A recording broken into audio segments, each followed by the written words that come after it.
उद्घाटित है 26तम KCC cricket tournament. दर्शकों भरपूर मनोरंजन पर 11 तारीख फाइनाल मैच रे नाचिबे चियर गर्ल। ठाकुरमुंडा ब्लॉक अंचल चर्चा। फाइनाल मैच परिचालना करेंगे दुई अभिज्ञ रणजी मैच महिला अंपायर।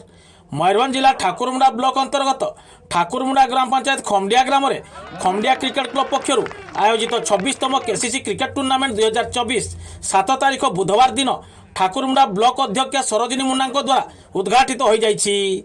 यही उद्घाटनी समारोह रे ठाकुरमुंडा ब्लॉक अंचल अनेक मान्यगण्य व्यक्ति उपस्थित थिले।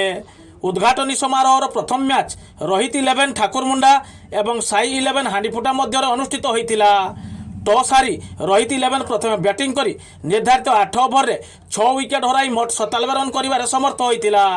साई 11 को विजय पाई 98 रन आवश्यक होउतबा बेले साई 11 चमत्कार खेल प्रदर्शन करी मात्र 2टी विकेट हराई आवश्यक 98 रन संग्रह करी टूर्नामेंट प्रथम दल भावे विजय टीका पिंधितिला।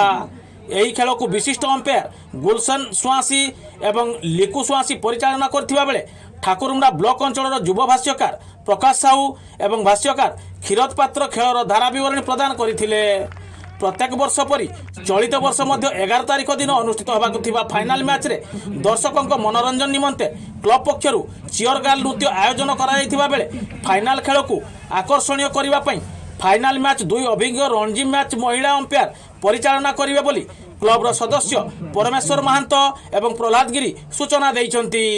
बुधवार अनुष्ठित यह उद्घाटनी समारोह परिचालन रे क्लबर सदस्य परमेश्वर महांत अनंत गिरी हरिश्चंद्र गिरी प्रहलाद गिरी विशिकेशन देहुरी सदानंद टुडू माड़गू टुडू गोपबंधु सुआसी अशोक सुआसी सत्यानंद दास खगेश्वर सुआसी दुष्मत दलदेसिया बापिन गिरी प्रमुख भरपूर सहयोग करथिले।